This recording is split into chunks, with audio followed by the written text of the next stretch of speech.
अस्सलाम वालेकुम स्टूडेंट्स। बच्चों, आप लोगों ने देखा होगा कि जो फूड हम रखते हैं माइक्रोवेव ओवन के अंदर, वो एक्चुअली इस तरीके से रोटेट करता रहता है। उसकी वजह यह है कि अगर ये फूड जो है वो रोटेट ना करे, तो हम अगर देखते हैं माइक्रोवेव ओवन के अंदर, तो जो वेव्स हैं, जो कि माइक्रोवेव्स हैं और वो हीटिंग का काम करती हैं, वो कुछ पोजीशंस पर बहुत ज़्यादा इफ़ेक्टिव होती हैं और कुछ पोजीशंस पर उनकी जो वैल्यू होती है बहुत ही ज़्यादा कम होती है। तो इसका मतलब ये है कि वो अनइवन हीटिंग करेंगे, कुछ पार्ट्स को ज़्यादा हीट करेंगे, कुछ को कम हीट करेंगे। ऐसा क्यों होता है, ये जानने के लिए हमें आज का लेक्चर देखना पड़ेगा बच्चों। और वो जो लेक्चर है, एक्चुअली उसका नाम है stationery waves. Actually stationery waves बनती हैं इनसाइड माइक्रोवेव ओवन, बट वो कैसे काम करती हैं और पूरी डिटेल जानेंगे स्टेशनरी वेव्स के लेक्चर के अंदर। तो चलिए पहले समझ लेते हैं स्टैंडिंग वेव है क्या। देखो, स्टैंडिंग वेव एक ऐसी वेव है जो कि ऑसिलेट करती है इन प्लेस, अपनी ही जगह पर, बस वो ऑसिलेट करती रहती है, वाइब्रेट करती रहती है, and does not appear to travel through space. और हमें ऐसा लगता है उसको देखने से कि वो वेव जो है वो एक्चुअली ट्रैवल नहीं कर रही है इन स्पेस। तो ऐसी वेव को स्टेशनरी वेव कहते हैं। और बच्चों, नाम से ही जाहिर है, स्टेशनरी का मतलब रुकी हुई। और एक इनका दूसरा नाम बताऊं, स्टेशनरी वेव्स का दूसरा नाम होता है स्टैंडिंग वेव्स। तो आप चाहे स्टैंडिंग वेव्स कह लो, स्टेशनरी वेव कह लो, एक ही बात है। ये एक ऐसी वेव है जो कि अपनी ही जगह पर ऑसिलेट करती रहती है और अपेयर होती है कि ये स्पेस से ट्रैवल नहीं कर रही है। That's why they are called stationary waves. ये कब फॉर्म होती हैं, दिस इज इंपॉर्टेंट। ये फॉर्म होती हैं by the interference of two identical waves. देखो, दो बिल्कुल आइडेंटिकल वेव्स हों, यानी कि बिल्कुल उनकी सारी प्रॉपर्टी सेम हो, बस डिफरेंस क्या है उसके अंदर, ये ट्रैवल कर रही हों इन ऑपोजिट डायरेक्शंस। तो अगर ऐसी दो वेव्स आपस में इंटरफेयर करेंगी, ओवरलैप करेंगी, जो कि बिल्कुल आइडेंटिकल होती हैं, ट्रैवल कर रही होती हैं इन अपोजिट डायरेक्शन, तो नतीजे में क्या होता है, नतीजे में स्टेशनरी वेव्स बनती हैं। और बच्चों, ऐसा पता है कब होता है? ऐसा तब होता है which is often the result of wave reflecting of a boundary. और वो एक्चुअली पता है क्यों होता है कि जो वेव होती है, वही वेव अगर किसी बाउंड्री से टकरा कर वापस आती है, तो सिर्फ डायरेक्शन का ही फ़र्क होता है, बाकी सारी प्रॉपर्टीज सेम रहती हैं। और फिर वो क्या करती है, जब वापस आती है तो वो कोलाइड करती है ओरिजिनल वेव के साथ। तो अगर दो वेव्स आपस में ओवरलैप कर जाएं, जिनकी सारी प्रॉपर्टीज़, फ्रीक्वेंसी, टाइम पीरियड सब कुछ सेम हो सिवाय डायरेक्शन के, तो नतीजे में हमें मिलती हैं स्टेशनरी वेव। और ऐसा कब होता है? जब कोई भी वेव किसी बाउंड्री से टकरा कर आने के बाद ओवरलैप करती है। मिसाल के तौर पे ये एक वेव है, ठीक है, और इसकी वेवलेंथ आपको नज़र आ रही है, फ्रीक्वेंसी नज़र आ रही है। यही वेव अगर टकरा कर वापस आएगी तो इस तरीके से ओवरलैप कर जाएगी। और ये जो आपके सामने बच्चों बनी हुई नज़र आ रही हैं, एक्चुअली ये जो वेव हैं ये हैं स्टेशनरी वेव्स। क्योंकि हुआ क्या होगा, यही वेव जो है वो टकरा कर दोबारा से आकर ओवरलैप हो रही है, तो सारी प्रॉपर्टी सेम है सिवाय डायरेक्शन के। दीज आर स्टेशनरी वेव्स, ठीक है। और अगर अपनी बात को आगे बढ़ाते हैं, तो देखो, स्टेशनरी वेव या स्टैंडिंग वेव कब अकर करती हैं। मिसाल के तौर पे, जब हम एक स्ट्रिंग को टाइटली स्ट्रेच कर देते हैं दो रिजिड सपोर्ट्स के दरमियान में। दो मजबूत सपोर्ट्स हैं, सहारे हैं, बार्स हैं, और उनके दरमियान में हमने क्या कर दिया, उनके दरमियान में मैंने एक रस्सी को टाइटली स्ट्रेच कर दिया, तो स्टेशनरी या स्टैंडिंग वेव्स बन सकती हैं। ठीक है, जैसे मिसाल के तौर पर ये दो रिजिड सपोर्ट्स हैं, और इन रिजिड सपोर्ट्स के दरमियान में मैं स्ट्रेच कर रहा हूँ एक स्ट्रिंग को। ये मैंने रस्सी को खींच दिया बहुत ही टाइट करके। अब मैं क्या करूँगा, मैं इस रस्सी को फ्लिक करवाऊँगा। कैसे? हमने इसको प्लग कराना है हाफ ऑफ इट्स लेंथ, यानी दरमियान से ना। तो क्या होगा कि एक क्रस्ट एक्सटेंड होगी और पूरे डिस्टेंस तक, यानी सपोर्ट के डिस्टेंस तक, यहाँ से यहाँ, जब मैं यहाँ पर सेंटर से इसको वाइब्रेट करवाऊँगा, तो आप देखेंगे एक क्रस्ट बन जाएगी जो कि पूरी लंबाई तक फैल जाएगी। और ये जो डिस्टेंस होता है एक्चुअली ये क्लियरली हाफ होता है वेवलेंथ का। तो एक वेव प्रोड्यूस हो जाती है, ट्रांसवर्स वेव। हम यहाँ से इसको प्लग कराएंगे तो नतीजे में एक क्रस्ट बन जाएगी ना, इस तरीके से। और फिर वो क्रस्ट बिल्कुल आपने देखा आखिर तक एक्सटेंड हो गई है। और ये जो क्रस्ट की लंबाई आप देख रहे हैं सीधा सीधा, ये actually half of this length है ना। फिर क्या होता है, ये पूरी हाफ ऑफ लेंथ आ गई इधर। फिर आप देखेंगे कि यही जो स्ट्रिंग है ना, यही आगे चल के वाइब्रेट करेगी। ये जो वेव है ये रिफ्लेक्ट हो जाएगी बाउंड्री से, और फिर ये जो रिफ्लेक्टेड वेव है इंटरफेयर करेगी इस वेव के साथ। तो नतीजे में जो वेव है वो बिल्कुल स्टैंड स्टिल नज़र आएगी, जिसे हम स्टेशनरी वेव कहते हैं। देखो ये वेव मिसाल के तौर पे लेफ़्ट टू राइट जा रही है इस तरीके से, अभी यहाँ से टकराने के बाद दोबारा से वापस आएगी ना, जब वापस आएगी तो ऐसा कुछ मामला होगा, ये हमें ऐसे ही नज़र आना शुरू हो जाएगी। पिछली वाली वेव ऐसी थी जो कि ओरिजिनल वेव है, इंसिडेंट वेव है, और जो रिफ्लेक्टेड वेव है ये ब्लू से आपको नज़र आ रहा है कि टकरा कर वापस आ रही है। तो नतीजे में जो नज़र आया हमें, दिस इज़ स्टेशनरी वेव्स। इस तरीके से ये हमें वाइब्रेट होती हुई नज़र आती है, तो अपनी ही जगह पर वाइब्रेट होती हुई नज़र आ रही होती है सीधा सीधा, है ना, और हमें लगता है कि चल ही नहीं रही है, इस वजह से इसका नाम है स्टैंडिंग वेव या स्टेशनरी वेव। दोनों बातें बिल्कुल करेक्ट हैं, ठीक है। अच्छा जी, इस तरीके से भी हो सकता है, ज़रूरी नहीं है कि एक ही क्रस्ट बने, वही तो वाइब्रेट कराने का मसला है ना। अगर मिसाल तौर पर सेंटर से वाइब्रेट कराया तो ये हमें एक लूप में नज़र आएगी, इस तरीके से वाइब्रेट ऐसे हो रही होगी, और अगर मैं डायग्राम बनाऊँ तो ऐसी नज़र आएगी। और अगर ऐसे दो हिस्सों के अंदर वाइब्रेट हो रही होगी तो मान लो कि हमें ऐसा नज़र आ रहा होगा जब ये वाइब्रेट हो रही होंगी, क्योंकि तेज़ी से होती है ना, तो अपीयर ऐसा होता है जैसे कि दो लूप नज़र आ रहे हैं। फिर इसी तरीके से 3 लूप में भी हो सकता है, 4 लूप में भी हो सकता है, और सो ऑन। तो ये डिफरेंट हार्मोनिक्स हो सकते हैं किसी भी स्टेशनरी वेव में। अब मान लो कि ये हमारे पास स्टेशनरी वेव जो है ना वो बन रही हैं इस तरीके से, ये इंसिडेंट वेव थी, रिफ्लेक्टेड वेव थी, और यहाँ पर हमें ये वेव बनती हुई नज़र आ रही हैं। तो एक फार्मूला ड्राइव करेंगे, फिर जाके बात आगे समझ में आएगी। तो कंसिडर कर लेते हैं कि भाई हमारे पास जो वेव है, लेट अस कंसिडर, हम कंसिडर कर लेते हैं कि जो दो वेव्स है ना, कौन कौन सी, इंसिडेंट वेव और दूसरी जो रिफ्लेक्टेड वेव है, इनमें देख लो क्या डिफरेंस आएगा। Let us consider two waves, हमने दो वेव्स को कंसिडर कर लिया। मान लो कि जो कि इंसिडेंट वेव है वो सपोज कर लेते हैं ये इंसिडेंट वेव है। इंसिडेंट वेव ऐसे सपोज कर लेते हैं, लेट से उसका नाम है y1 और उसका एम्पलीट्यूड बराबर है a के, और उसकी वैल्यू है साइन के एक्स प्लस ओमेगा टी। ठीक है, ये वेव फंक्शन होता है, पूरी वेव की इक्वेशन हम लोग स्टडी कर चुके हैं। तो मान लो कि इस इंसिडेंट वेव है तो उसका नाम दे दिया y1, उसका एम्पलीट्यूड बराबर है a के और साइन के एक्स प्लस ओमेगा टी। अब जो दूसरी वेव है वो रिफ्लेक्टेड वेव है। रिफ्लेक्टेड वेव का नाम हमने रख दिया मिसाल के तौर पे y2, पर दोनों वेव का एम्पलीट्यूड तो सेम है, वही वेव तो टकरा कर वापस आ रही है, तो यहाँ पर भी हम a ही लिखेंगे, एम्पलीट्यूड तो सेम रहेगा। डिफरेंस क्या आएगा, साइन भी सेम रहेगा, फंक्शन भी बिल्कुल सेम आएंगे, के एक्स आएगा, ओमेगा टी आएगा। पर बच्चों दोनों वेव्स में बस एक ही फ़र्क है, मैं आपको शुरू से बता रहा हूँ कि दोनों की जो डायरेक्शन है वो ऑपोजिट है। अगर ये साइन के एक्स प्लस ओमेगा टी था तो ये साइन के एक्स माइनस ओमेगा टी है। अब अगर मैं इन दोनों वेव्स को यहाँ पर मिला रहा हूँ क्योंकि ये इंटरफेयर कर रही हैं, तो हमें इस्तेमाल करना पड़ेगा सुपरपोजिशन प्रिंसिपल, जो लास्ट लेक्चर में हमने कवर किया था। According to superposition principle, superposition principle के मुताबिक जो रिजल्टेंट वेव होती है वो सारी जो वेव्स हैं उनके अलजेब्रिक सम के बराबर होती है। यानी कि अगर मुझे रिजल्टेंट वेव चाहिए y तो बराबर आ जाएगी y1 प्लस y2 के, यानी यहाँ पे मुझे लिखना पड़ेगा y is equal to y1 की वैल्यू, इसका एम्पलीट्यूड आ गया साइन के एक्स प्लस ओमेगा टी, और इसी के साथ साथ यहाँ पे हम लिख देंगे प्लस ए, उसका एम्पलीट्यूड आ गया, साइन आ गया, के एक्स आ गया, माइनस का ओमेगा टी आ गया। बस देखो साइन का ही फ़र्क है। अच्छा, कॉमन आ रहा है यहाँ पर, एम्पलीट्यूड को कॉमन ले लेते हैं तो जो वेव है वो बराबर आएगी एम्पलीट्यूड कॉमन, और ये आ गया साइन के एक्स प्लस ओमेगा टी, और प्लस यहाँ पर आ जाएगा साइन के एक्स माइनस ओमेगा टी के बराबर। अब यहाँ पर ना ट्रिग्नोमेट्री का एक फार्मूला अप्लाई हो रहा है जो कि आपको याद करना पड़ेगा, तभी आप अप्लाई करेंगे। फार्मूले के मुताबिक अगर साइन कुछ एंगल लिखा हुआ है और फिर प्लस लिखा हुआ है साइन और फिर कुछ एंगल लिखा हुआ है, तो एक्चुअली बच्चों ये बराबर आता है टू साइन एल्फ़ा, और साथ में आ जाता है एल्फ़ा प्लस बीटा ओवर 2, ठीक है, और यहाँ पर आ जाता है cos alpha minus beta over 2। ठीक है, ये हमारे पास फार्मूला बन जाता है कि sign alpha plus beta upon 2, और ये आ जाता है cos alpha minus beta upon 2। ये पूरा इसका फार्मूला है।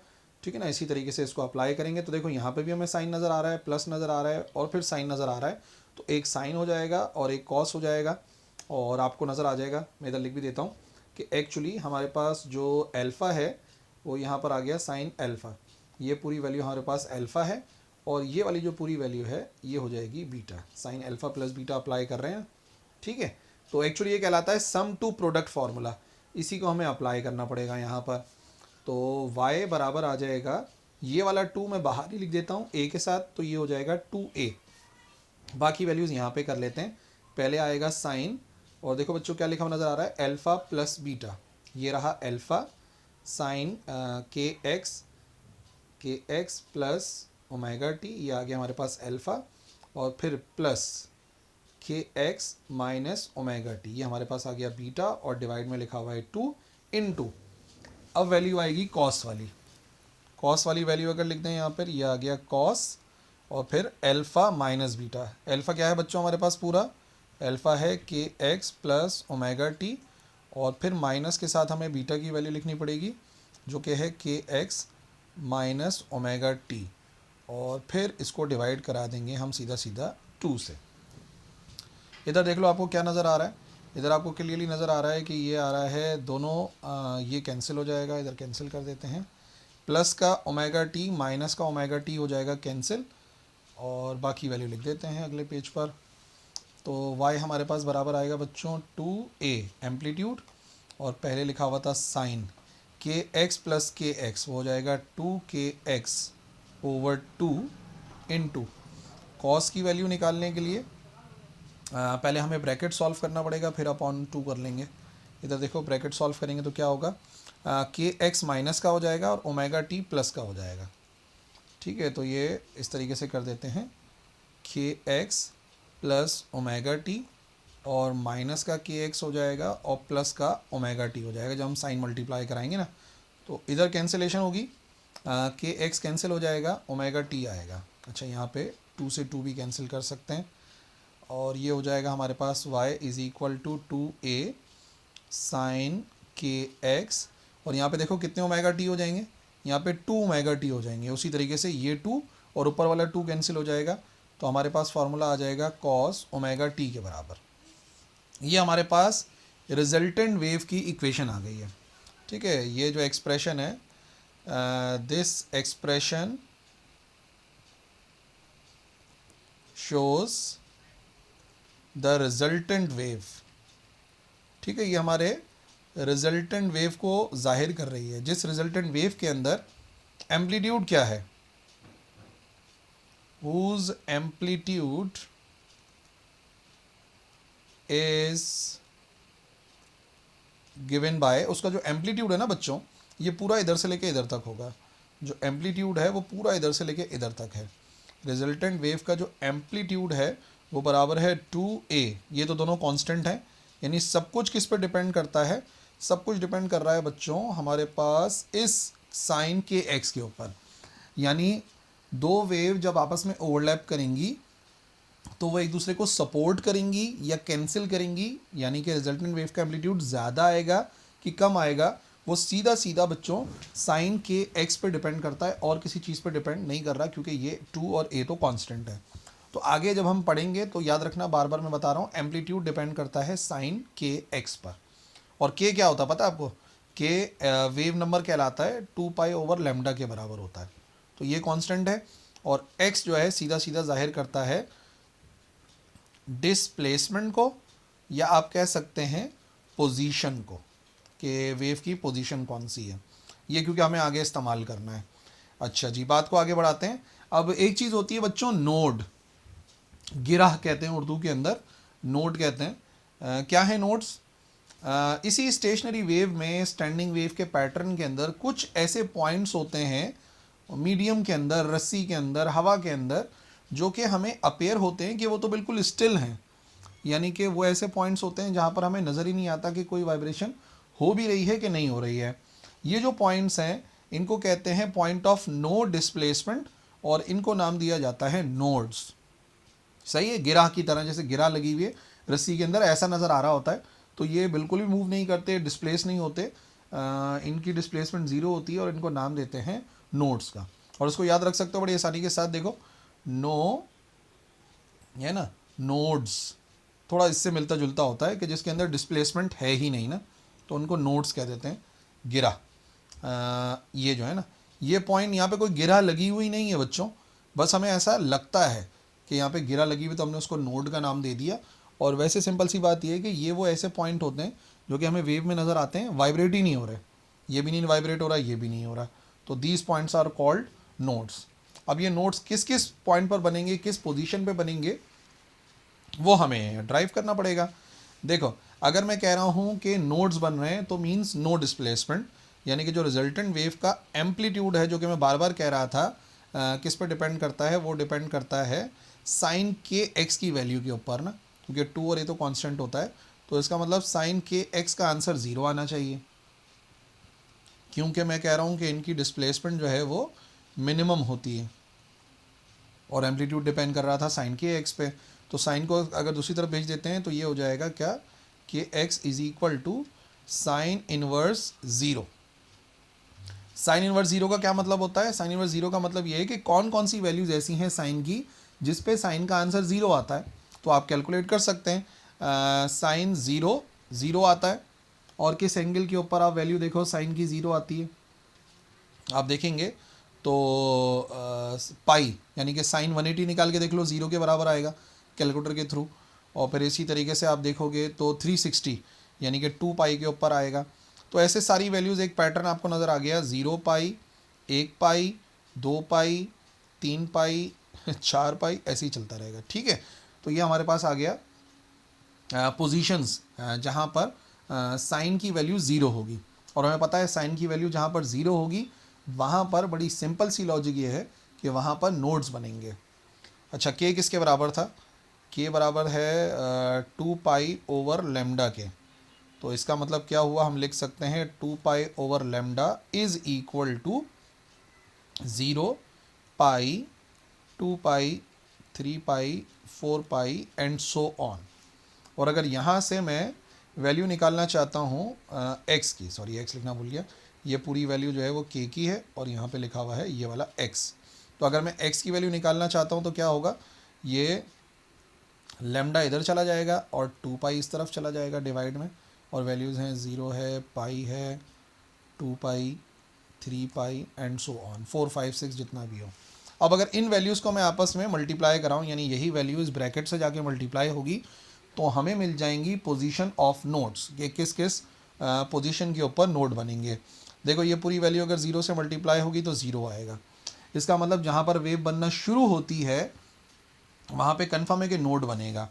ठीक है, अच्छा अब इसी को आगे बढ़ाओ, ये पूरी वैल्यू अगर इससे जाके मल्टीप्लाई होगी तो पाई से पाई कैंसिल हो जाएगा, लेमडा बाई 2 आएगा, यानी कि हाफ ऑफ वेवलेंथ पर भी नोड बनता है।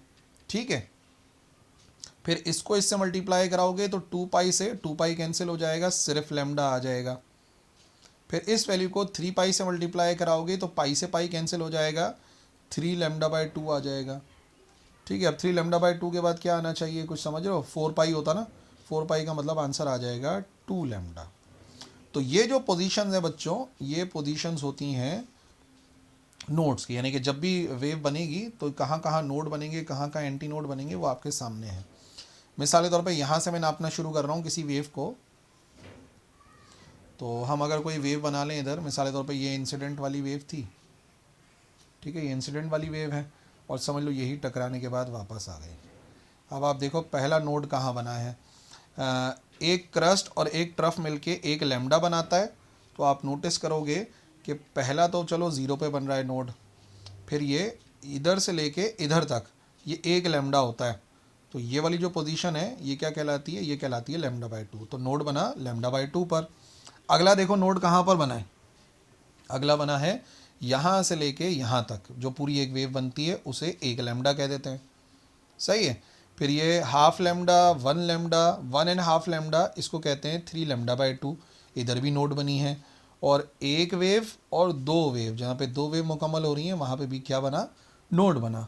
तो बच्चों ये जो पोजीशंस हैं, ये नोड की पोजीशन है कि स्टेशनरी वेव में किस किस पॉइंट के ऊपर नोड बनता है, वो हमने नोट कर लिया, इसको आप याद भी रख सकते हो, और इसको सीधा सीधा जो है ना हम याद रख सकते हैं हमारे वेव वाली वैल्यू से भी और ये साइन की वैल्यू से भी।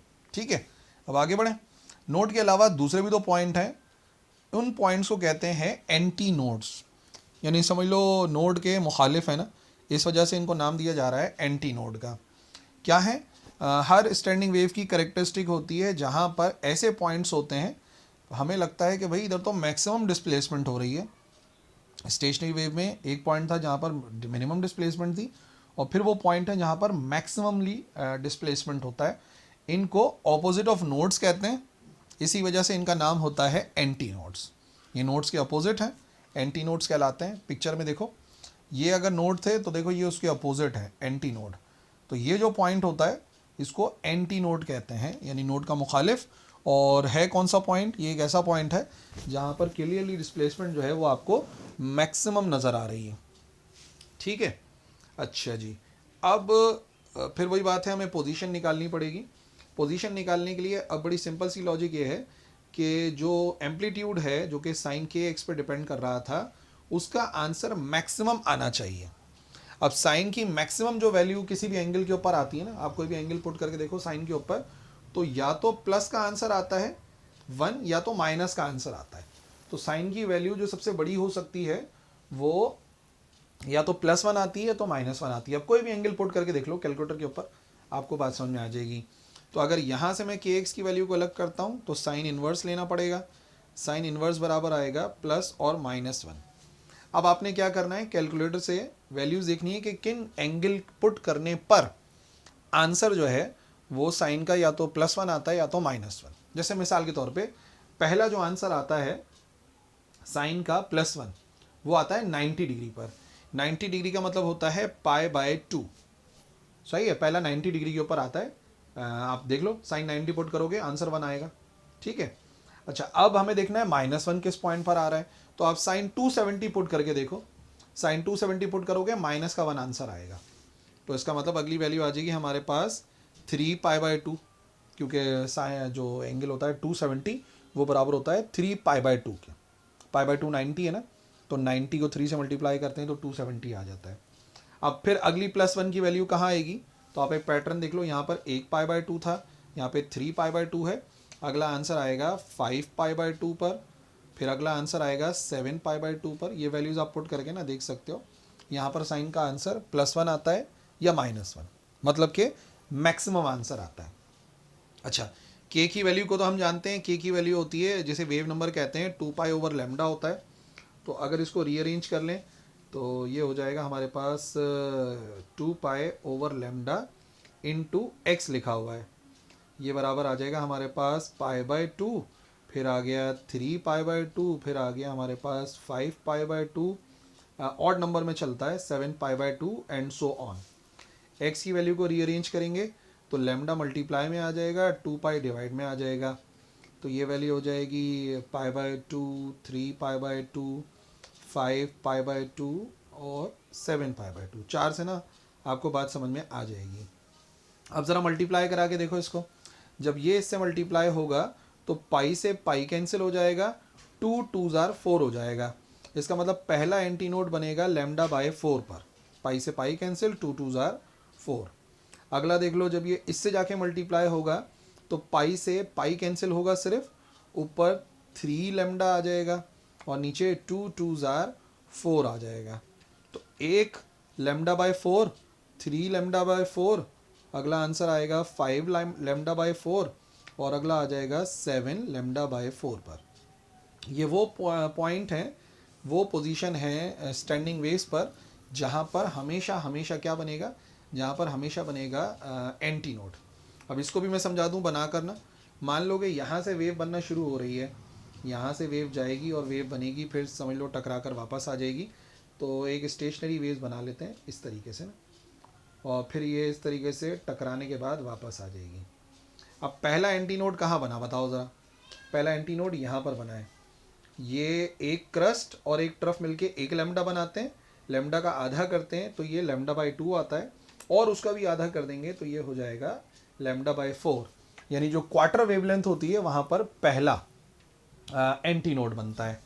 अच्छा, अगला एंटी नोड आपको यहाँ पर नज़र आ रहा है, ये फासला कितना है पता है आपको, देखो ये हो गया हमारे पास 1 लैम्डा/4 यहाँ से लेके यहाँ तक, ये हो गया 2 लैम्डा/4। तो अगला जो डिस्टेंस आ गया ये आ गया 3 लैम्डा/4 पर।